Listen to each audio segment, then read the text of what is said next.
All right, it was great having my buddy Jay help me out with the D's up through Dylan. I wish I could have you for every one of these, Jay, really. It was a blast.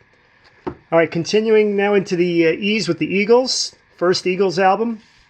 2 copies. The original Asylums were white.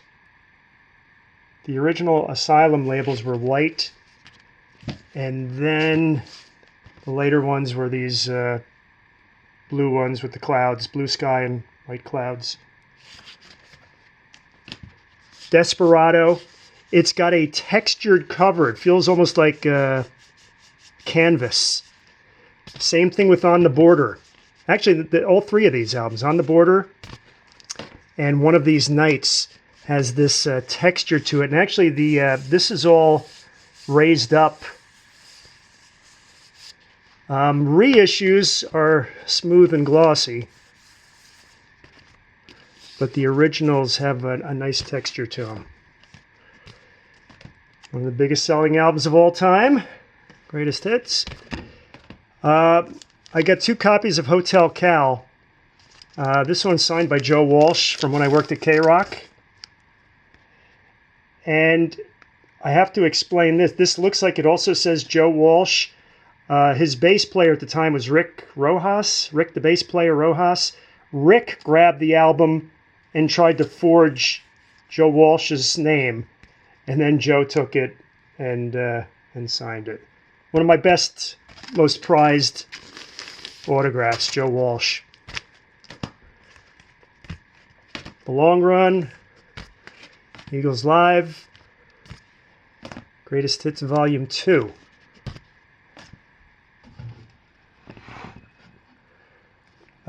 ELO's On the Third Day. Now let me just see. This was not their first album by any stretch. This is their 3rd album. Their first 2 are kind of hard to find. No Answer came out in 72. ELO 2 came out in 73. And then On the Third Day, this one also came out in 73. And after this, I pretty much have them all up through 1980. So On the Third Day, El Dorado. Face the Music, 2 copies. This is an original United Artists. And then they were on Jet Records, and this is, I believe, a Jet label. It's funny, it has United Artists on the top here, and then it's got Jet over on the left side. But anyway, 2 copies of Face the Music. Olé, ELO. A New World Record. Out of the Blue, which is a double album. Discovery. And The Greatest Hits. All right, on to Emerson, Lake and Palmer. 2 copies of the first album. They were on Cotillion Records at the beginning. Anybody who had the Woodstock album knows that label, Cotillion. And then they went to Atlantic, and I believe this is an Atlantic label. So that's the first Emerson, Lake and Palmer. I'm not sure what this number 2 is. It's a sticker. Tarkus. I have to show you something. I have this book called The Worst Rock and Roll Records of All Time. And it's just the opinion of these 2 authors. But Tarkus is in here as one of the 50 worst albums of all time. But take that with a grain of salt, because look what else is in this book. One of the classics, Aqualung. I mean, give me a break. As one of the worst albums. So you take that with a grain of salt. But anyway, that's Tarkus. Always think of Rocco with this album. Pictures at an exhibition. Trilogy. I believe one of these is also, this is the original Cotillion label. And then this is an Atlantic label of Trilogy.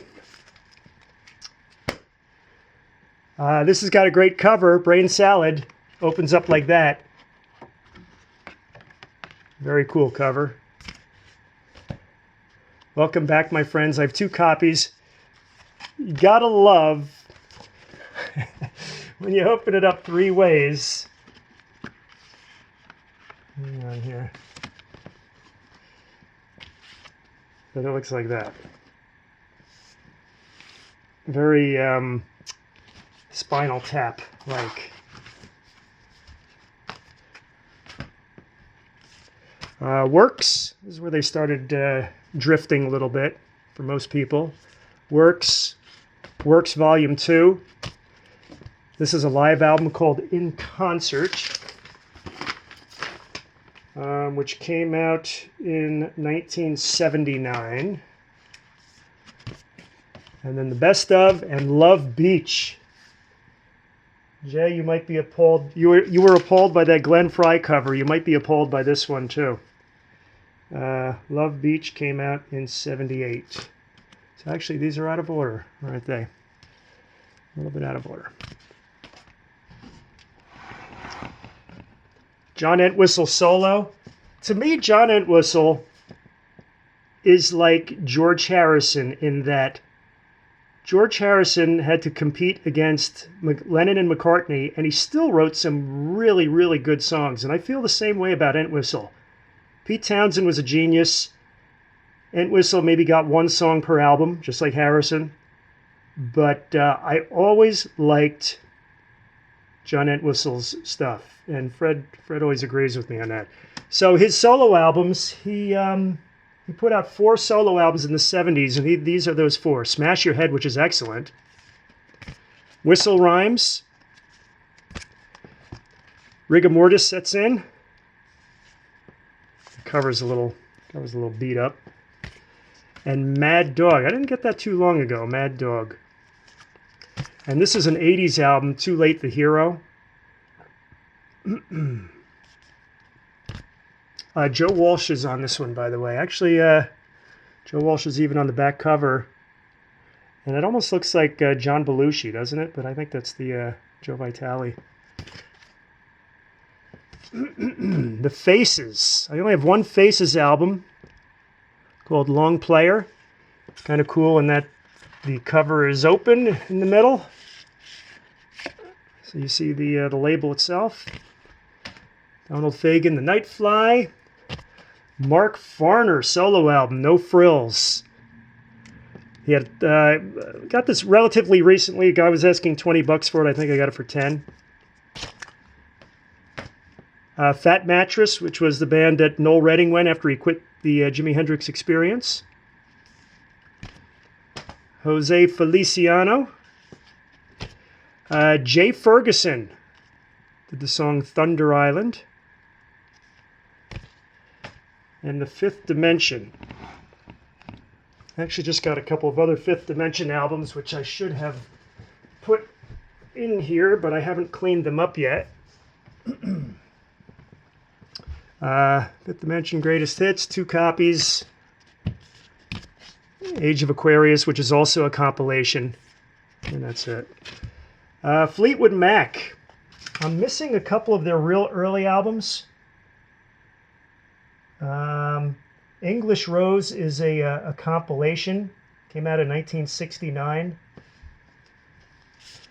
And then they really hit it big with this one, Then Play On, which has Oh Well on it. Future Games. Again, this is all early Fleetwood Mac. Bare Trees. Penguin. 73.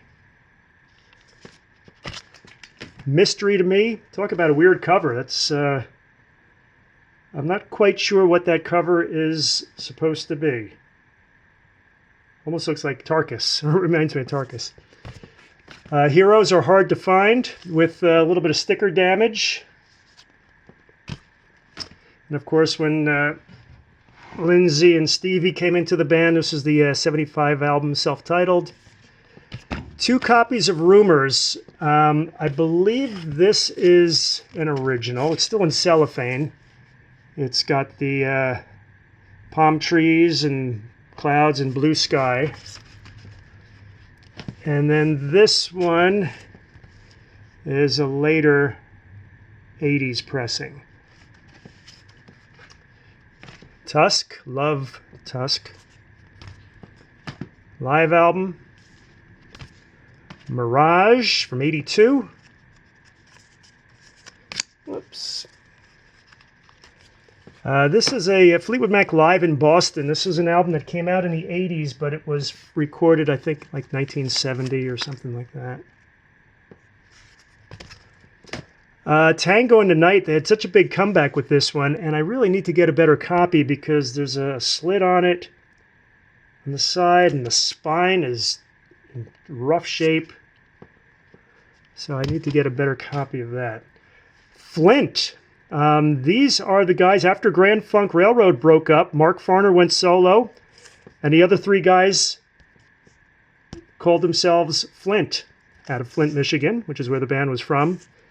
So that's Mel Shocker, the bass player, Don Brewer, the drummer, and Craig Frost, the keyboardist, the three other guys that were in Grand Funk. So that's a pretty cool album. A band called The Flock.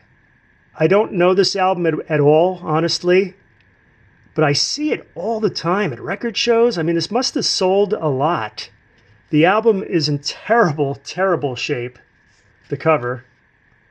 The record itself is not that great, so I'd like to get a better copy and really try to absorb the music because I don't know that album at all. Flying Burrito Brothers, last of the Red Hot Burritos. And this album, these are out of order again. This one came out in '71. So that should be there. And then this is a live album. Focus. The song Hocus Pocus is on there. Making Waves. I'm into John Fogerty's solo. His first solo project was the Blue Ridge Rangers, in which he played all the instruments. I have two different covers of the same album. I had this one initially. I bought this one first. I always assumed that was the cover, the real cover. And then I came to realize that this is the original cover. This is an original copy. And this one is just, I believe, an '80s reissue with a different cover. But great country. They're all all cover tunes, but great country stuff by Fogerty. His self-titled '75 album, which is not that good. Center Field. This is the only album I have that I have 1, 2, 3, 4 copies. And the reason for that is this is the first one I owned. Oh, wait a minute. No. I don't think it is. Hold on. I should have put these in the right order. Hold on. Give me a second here. This is the first one I owned. Because the title of the last song is called Vans Can't Dance with a V. And he had to change. Oh, I'm sorry. This is the reissue. This is the first one I ever had. Originally, it was called Zans Can't Dance, after Saul Zaentz with a Z. So any album where the song title starts with a Z is a bit, a little bit of a collector's item. There's plenty of them out there, but the point is he had to legally change the title of that song from Zans to Vance. So I've got 3 albums with the Z, and I've got 1 with the V. This is Eye of the Zombie. And the last band I have here is Foghat. I never listen to Foghat. I do like them. I never listen to these albums, and in a way, I don't know. I'm not quite sure why I have them all, to be honest. But this is the first Foghat album, self-titled. This is the second Foghat album, which is also self-titled, but anybody calls it Rock and Roll. Rock and Roll. So it's affectionately known as Rock and Roll. Energized. Rock and Roll Outlaws came out in '74. And then, of course, their big one was Fool for the City in '75. That's a great album. And all these others there's nothing that really stands out for me. Night Shift. Oh, I'm sorry, the live album is very good. Live is great. Stone Blue. Boogie Motel, Tight Shoes, Girls to Chat and Boys to Bounce. And the last one is called In the Mood for Something Rude. So that's it. Finishing with the Fs. We'll pick up with Frampton next.